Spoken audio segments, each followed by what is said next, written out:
Breakout strategies. Setting a support line, then a resistance line, and waiting for that one moment to happen, when the price suddenly breaks through. And when it breaks through, it really breaks through. But how do you trade this strategy successfully? Is there even a strategy? Are there any secrets? Well, yes, there's a couple. And lucky for you, I'm about to share them in this video. Let's not waste any time. Let's get straight to it. Has this ever happened to you? You set your support line, you set your resistance line, and wait for a breakout to happen. Once you see that the price suddenly breaks through your resistance, you enter a trade extremely excited because you're prepared for a huge jump in price. You get your popcorn, sit down, stare at your monitor, but then suddenly the price reverses and dips. You stare at your screen confused on what just happened, and your portfolio just tanked. Well, I'm gonna teach you a secret so this never happens to you again. So the first question we need to ask ourselves is, what is a breakout? Well, a breakout is when you have a support and resistance where there are multiple key rejections for both. The actual breakout happens when the price bursts through one of those key levels. And notice what happens. When the price does break through, it starts soaring, making this point right here a great entry point. But the question is, how do we find setups like this, where the market could potentially have a breakout? The answer is breakout patterns. I'm sure you've all seen these before, but there are multiple key breakout patterns you should have in the back of your head when trading. There's the flag, wedge, pennant, triangle, and rectangle. Now, the problem I see a lot of people doing is they are looking for the exact price action that is in the pattern image. The price will rarely mimic the exact pattern, if ever. So you're not exactly looking for the exact price action that happens in the image, you're looking for the key support and resistance levels that make that pattern. Now, to be honest, it doesn't matter which pattern you get. Hell, you don't even have to memorize the names of the patterns. The key thing you have to take away from this is that all these patterns have something in common. The price consolidates, making two key levels, then eventually breaks out. So here we found price movement that looks as if it has multiple key points of support and resistance. The more key points, the better. We acknowledge this is happening, so we put a support and resistance line, making a flag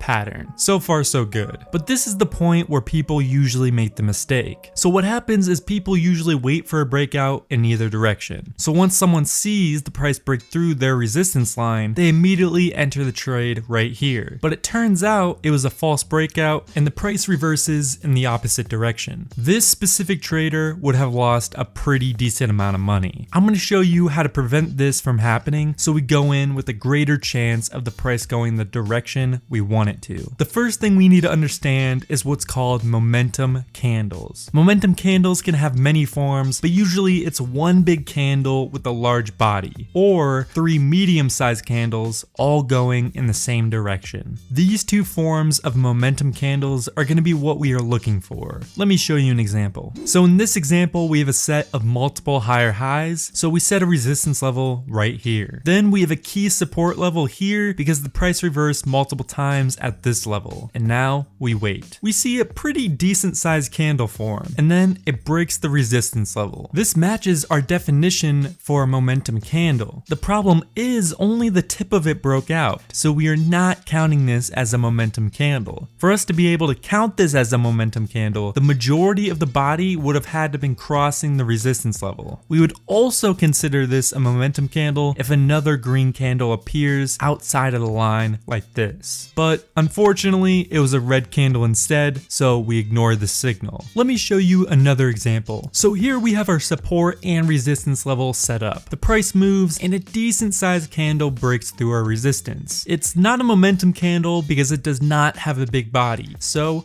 we wait for further confirmation. A second candle appears, but it's still a pretty small candle. And as we said before, we will only count it as a momentum candle if it has a huge body or there are 3 green candles. So we wait again. Then a third green candle pops up, which is an extremely bullish sign. So this is where we enter the trade. Now, there are 3 different scenarios that could happen. The price keeps going up from here, the price goes back down to the resistance level and bounces off, or the price breaks through the resistance level and falls back down and counts this as a false breakout. So what should we do? Should we wait for a pullback to happen, or should we enter the trade right now? Well, So what I like to do is set up a strategy, so the odds are always in my favor no matter what the outcome is. Rather than wait for a pullback, I'm going to enter the trade at the close of this momentum candle. Then I will set my stop loss right below the resistance level. This way, if the price does end up going down and doing a pullback and bouncing off the resistance level, it does not reach my stop loss, and I still make profit. Or if the price decides to go straight up from here, I'm in the trade. Considering this candle right here is a momentum candle, it's a very low chance that it'll be a false breakout. But in the off chance it were, I still have a stop loss in case the price decided to drop. Now that we have our entry point, we need to figure out an exit strategy. With breakouts, they tend to have large upsides. So if we decided to do just a normal 1.5 ratio, we would be missing out on a ton of profit. To make sure we are taking advantage of the huge profits, we're going to be using what I like to call the two-step take profit system. This is how it works. First, you find your entry signal, then put the stop loss below the resistance line. Then we're going to set our take profit line at a 1.5 ratio. Once the price hits our take profit mark, we sell half of our shares to guarantee that part of the profit. The other half will stay in the game for more gains. Next, we'll raise our stop loss to our previous take profit mark. Then our next take profit mark will be declared by an indicator. That indicator is the chandelier indicator. To add this indicator, just go to Trading View, go to the Indicators tab, and type in chandelier stop. Then go to the indicator settings and change the ATR multiplier to 2. This indicator will give us our exit strategy. It's very simple. We sold half of our shares at the 1.5 profit mark. We let the other half run. We set our new stop loss at our old take profit mark, and we will exit the trade once the chandelier indicator changes colors. So right here we would have sold the remaining of our position because the chandelier indicator changed colors. Notice all the extra profit we made by only selling half of our shares. If we would have sold all of our shares at the 1.5 profit mark, we would have missed out on a ton of upside. Let's see one more example. We find some key points that are great levels to make a support and resistance. Once we set our trend lines, we wait for a momentum candle to break through our resistance. One candle breaks the line, but it does not have a big enough body to be considered a momentum candle. So we wait for 2 more green candles. Once we see the 3rd green candle, we enter the trade.